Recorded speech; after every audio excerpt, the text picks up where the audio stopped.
Lucky plant নিয়ে এখনো পর্যন্ত মোটামুটি প্রচুর বাগানি কমেন্ট করে ফেলেছে। আর তাদের কমেন্টের যে সমস্ত কারণগুলি দেখা যাচ্ছে সেগুলি খুব গুরুত্বপূর্ণ একটা কারণ। আর এইগুলি নিয়ে যদি সলভ না করা যায় তাহলে, আর এগুলি নিয়ে যদি ভিডিও না করা যায় তাহলে প্রচুর গার্ডেনার বা প্রচুর বাগানি রয়েছে যাদের গাছগুলি নষ্ট হয়েছে। প্রচুর নার্সারিওয়ালারাও আমরা দেখেছি যে তারা লাকি প্ল্যান্টকে বাইরে থেকে ইম্পোর্ট করছে বা নিজেরা তৈরি করছে, তারপর সেই সমস্ত লাকি প্ল্যান্টগুলি হলুদ হয়ে যাচ্ছে, নষ্ট হয়ে যাচ্ছে এবং তারা ঠিকঠাক করে তাদেরকে বিক্রিও করতে পারছেন। এবার স্বাভাবিক, যদি একটা নার্সারিতে যদি কোনো একটা গাছ যদি দেখতে খারাপ হয়ে যায় তাহলে সেই গাছ কিন্তু আর বিক্রি হবে না। তো চলুন আজকে আমরা আর দেরি না করে আমরা মূল বিষয়টা ভালো করে বোঝার চেষ্টা করি যে কেন গাছ হলুদ হয়। কেন গাছ হলুদ হওয়ার বেশ কিছু কারণ রয়েছে। প্রথম কথা হচ্ছে, যদি দেখা যায় এটা একটা গাছ, এই গাছের এই যে সাইডের থেকে বের হওয়া রুটগুলি, এই রুটগুলি যদি কোনো কারণবশত সম্পূর্ণ এরকম ভরাট হয়ে যায় এবং গাছের পাত্রের মধ্যে জমে যায় এবং কোন রকম ভাবে সে সমস্ত রুটকে ছাঁটাই করা হচ্ছে না, কোনো কিছু করা হচ্ছে না, তাহলে একটা সময় আসলে কি হয়, এই রুটগুলি আস্তে আস্তে যে ছোট ছোট আরো রুট থাকে বা পুরনো রুট থাকে সেগুলি পচতে পচতে এখানে একটা ফাঙ্গাল আক্রমণ ঘটে, যার ফলস্বরূপ দেখা যায় যে গাছ হলুদ হয়ে যায় এবং পরবর্তীতে নতুন রুট না বেরোনোর জন্য এই সমস্ত রুটগুলি আর নতুন করে জল শোষণ করতে পারে না, ফলে গাছ হলুদ হয়ে যায়। এই বিষয়টা যখন হবে তখন আপনাকে যেটা করতে হবে, যেমন আমার এই গাছটিকে যদি আপনি দেখেন তাহলে দেখুন চারদিক দিয়ে একটা সুন্দর লেবেল করা, তার কারণ হচ্ছে এই সাইড দিয়ে আমি এটাকে সুন্দরভাবে ছেটে পরিষ্কার করে দিই রুটগুলোকে।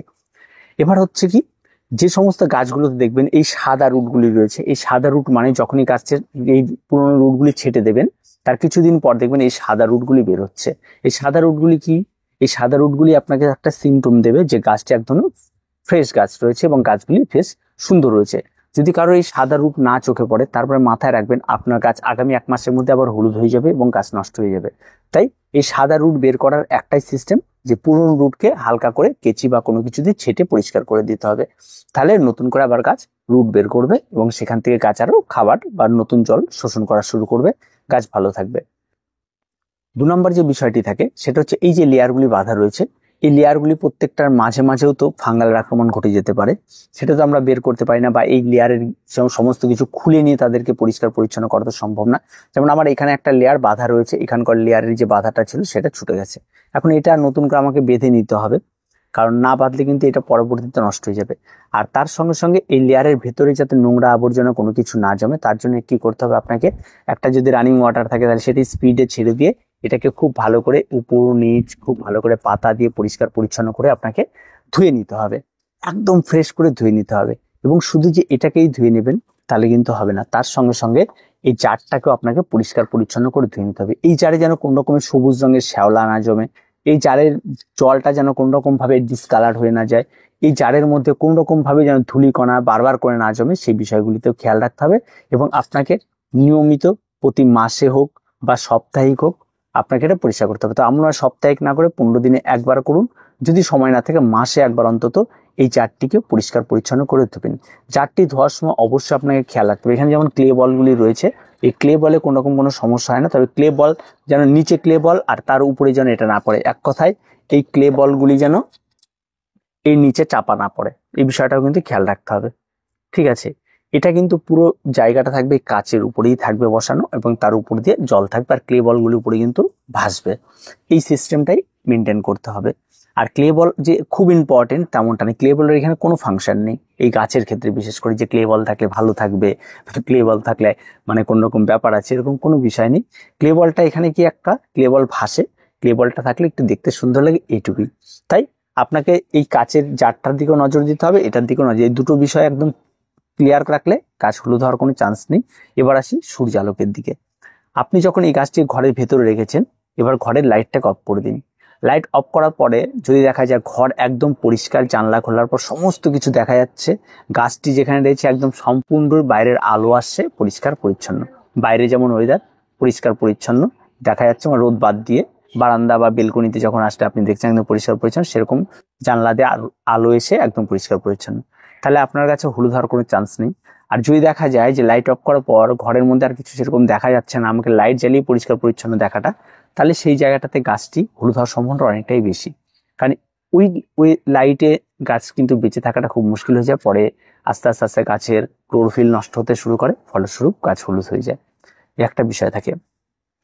এবার ফাঙ্গালাইড বিষয়গুলোর জন্য পরিষ্কার পরিচ্ছন্ন থাকবেই, তা সত্ত্বেও আপনাকে কোনো একটা সময় যখন এই রুটগুলোকে ছাড়বেন, রুট ছাটার পরে আপনাকে একটা বাটি নিতে হবে, যার মধ্যে একটু অ্যান্টিফাঙ্গাল গোলানো জল নিয়ে নিতে হবে, তার মধ্যে এটাকে আস্তে করে বসিয়ে রাখতে হবে। বসিয়ে অন্তত আপনারা ঘন্টাখানেক রেখে দিলেন, তারপরে সেটাকে আবার তুলে নেবেন, তুলে পরিষ্কার পরিচ্ছন্ন করে আবার আপনি পরিষ্কার জলে বসাবেন।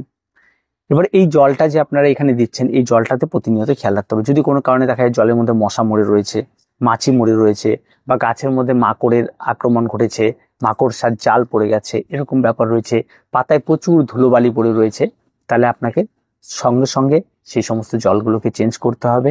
গাছের পাতাগুলোকে আবার আগের মতো পরিষ্কার করতে হবে, কারণ একটা একটা করে পাতা পরিষ্কার করা টিস্যু দিয়ে সম্ভব না। এই পাতাগুলিকে একদম পরিষ্কার পরিচ্ছন্ন জল দিয়ে আপনারা পরিষ্কার করে নেবেন। তাহলে দেখবেন আপনার গাছ আরো অনেক ভালো থাকবে, আরো দীর্ঘ সময় ভালো থাকবে, এবং গাছটি আরো অনেক সময় লংজিভিটি হবে, এবং গাছ হলুদ হওয়ার সম্ভাবনা দিনের পর দিন কমতে থাকবে। এবার আসি গাছের খাবার। অনেকেই রয়েছে যারা এই সমস্ত গাছগুলিতে বিভিন্ন ধরনের খাবার প্রয়োগ করছে। কেউ হয়তো গাছ বাড়ছে না, একটু খাবার দিয়ে এরকম প্রয়োগ করছে, তাতে কিন্তু গাছের সমস্যা তৈরি হয়। গাছে খাবার দেওয়ার তেমন কোনো রকম প্রয়োজন নেই। যদি আপনার মনে হয় আপনি খাবার দেবেন, তাহলে NPK লিকুইড সয়েলেবল 20-20-20 বা 19-19-19 সেম রেশিওর যে কোনো খাবার 1 লিটার জলে 1 গ্রাম নেবেন। গাছের পাতাতে স্প্রে করতে হয়, সেটা সম্পূর্ণ গাছের পাতাতে সেটাকে স্প্রে করুন। স্প্রে করে আপনি এর মধ্যে বসিয়ে রাখুন, দেখবেন আর কোনো খাবারের প্রয়োজন নেই। এটা যদি খাবারটি যদি আপনার মনে হয় দিই, তাহলে কিন্তু অবশ্যই আপনারা সেই খাবারটি প্রতি মাসে একবার করে প্রয়োগ করতে পারেন, এতেই যথেষ্ট। আর তেমন কোনো কিচ্ছু লাগবে না, ওই খাবারই হবে। কিন্তু খাবার প্রয়োগ করলে একটা যেমন সুবিধা রয়েছে, গাছ হলুদ হবে না, আর একটা অসুবিধা রয়েছে, গাছ কিন্তু অনেকটা তাড়াতাড়ি বেড়ে উঠবে। সেক্ষেত্রে কিন্তু গাছকে সামাল দেওয়া মুশকিল হবে, এবং গাছ নিজে থেকে একটা শেপ একটা সময় কিন্তু হারিয়ে যাবে।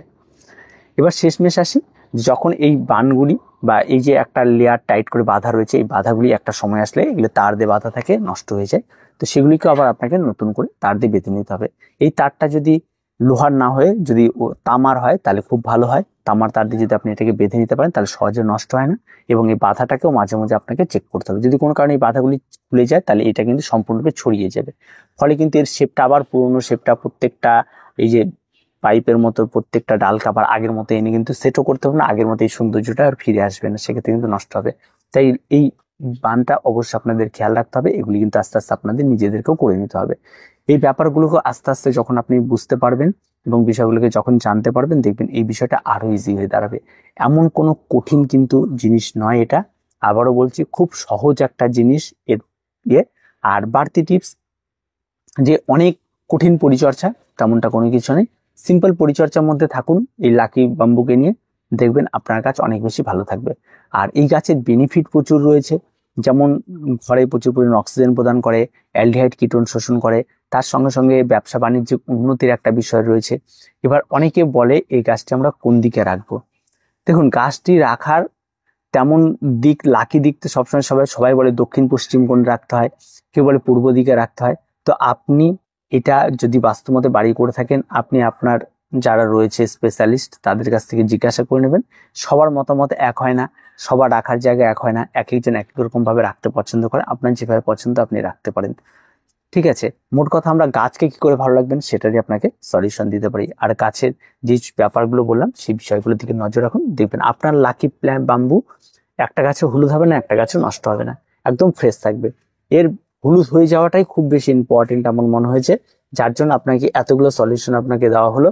আপনার প্রত্যেকটা কিন্তু ইম্পর্টেন্ট, এবং প্রত্যেকটা আপনাকে করতে হবে, তবেই কিন্তু আপনার গাছ একদম ভালো থাকবে। তো আর কিছু বলা নেই, আজকে এ পর্যন্তই। দেখা হচ্ছে পরবর্তী ভিডিওতে। প্রত্যেকে ভালো থাকবেন, প্রত্যেকে সুস্থ থাকবেন, আর চ্যানেলটিকে অবশ্যই সাবস্ক্রাইব করে রাখবেন।